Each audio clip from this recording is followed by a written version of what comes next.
ফুলচুরির অভিযোগে শান্তিপুরে গৃহবধূকে কান ধরে উঠবোস করানোর অভিযোগ উঠেছিল সিভিকের বিরুদ্ধে। ঘটনার পর থেকে অপমানে আত্মঘাতী হয়েছিলেন গৃহবধূ, এমন অভিযোগ বারবার সামনে এসেছে। সোমবার মেতার বাড়িতে যান জাতীয় মহিলা কমিশনের সদস্যরা। 24 ঘন্টার মধ্যে পুলিশের কাছে রিপোর্ট তলব করা হয়েছে এনসিডব্লিউর তরফে।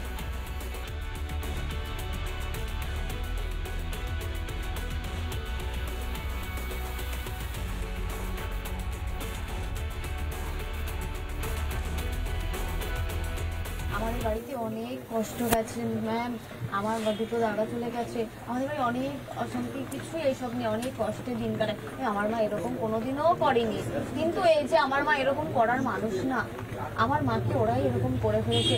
আমার মা যে আমি যে এসে দেখলাম একটা মানুষ যদি গলায় দড়ি দেয় তাহলে নিশ্চয়ই দাঁড়িয়ে থেকে দেয় না, তার অনেকটা ডিস্টেন্স থাকে ম্যাম।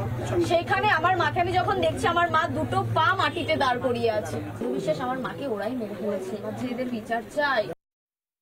বাংলায় এমন অবস্থা হয়েছে, কেউ যদি সিভিক ভলেন্টিয়ার হয় তার এত ক্ষমতা যে সাধারণ একজন পরিবারের মানুষ তিনি ফুল তুললে তাকে এতখানি অপমান এবং এতখানি হীনস্পর্ণতা ভোগানো হয় জবরদস্তি যে সে আত্মহত্যা করতে বাধ্য হয়।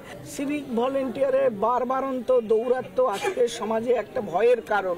পশ্চিমবঙ্গে অহরহ প্রত্যেকটা কর্নারে কর্নারে যে পরিমাণ অন্যায় মহিলাদের উপর অত্যাচার হয়ে গেছে, সত্যি সত্যি একজন বাংলার মেয়ে এবং বাংলার একটি মা হিসেবে আমি উদ্বিগ্ন। একদিকে এই রাজ্য জুড়ে শিখে উঠেছে নারী নিরাপত্তার, অন্যদিকে অব্যবস্থা একেবারে চরমে। আর এর মাঝেই শিশুদের স্বাস্থ্য নিয়ে বারবার ছেলে খেলা। আর এবার স্কুলের মধ্যে ভেঙে পড়ছে ছাদের চাঙড়। কুশমন্ডিতে চাঙড় ভেঙে আহত হয়েছে একজন পড়ুয়া, আহত হচ্ছে 4র্থ শ্রেণীর ছাত্র। তাও ক্লাসরুম থেকে করিডোর যত্রতত্র ছড়িয়ে ছিটিয়ে রয়েছে ভাঙা চাঙড়ের টুকরো। এই অবস্থাতেই চলছে খুদেদের পঠন পাঠন। দীর্ঘদিনের অব্যবস্থা সঙ্গে রয়েছে বেড়িল প্রাথমিক বিদ্যালয়, তার মাঝেও চলছে এইভাবে পঠন পাঠন। যদি শিশুদের স্বাস্থ্য নিয়ে কারোর টনক না নড়ে, যদি শিশুদের স্বাস্থ্যের সঙ্গে সমঝোতা করা হয়, যদি এইভাবে চাঙড় ভেঙে আরো বেশ কয়েকজন পড়ুয়া অসুস্থ হয়, তারপরে কি হবে তাতে উঠছে প্রশ্ন।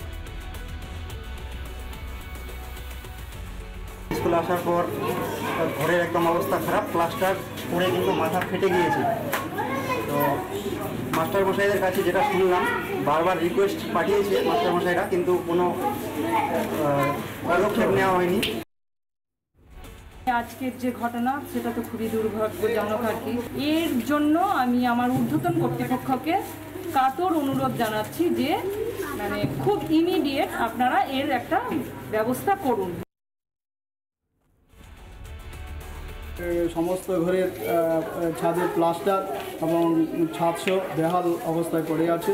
এমনকি কিচেন, আমরা যেখানে মিড ডে মিল রান্না হয় সেই ঘরের অবস্থাও ভালো না, পানীয় জলের অবস্থাও ভালো না।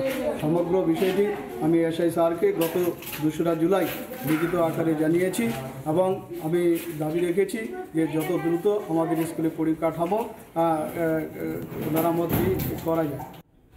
নানা ধরনের কন্টেন্ট দেখার জন্য লাইক করুন, শেয়ার করুন আমাদের ফেসবুক পেজ, সাবস্ক্রাইব করুন আমাদের ইউটিউব চ্যানেল।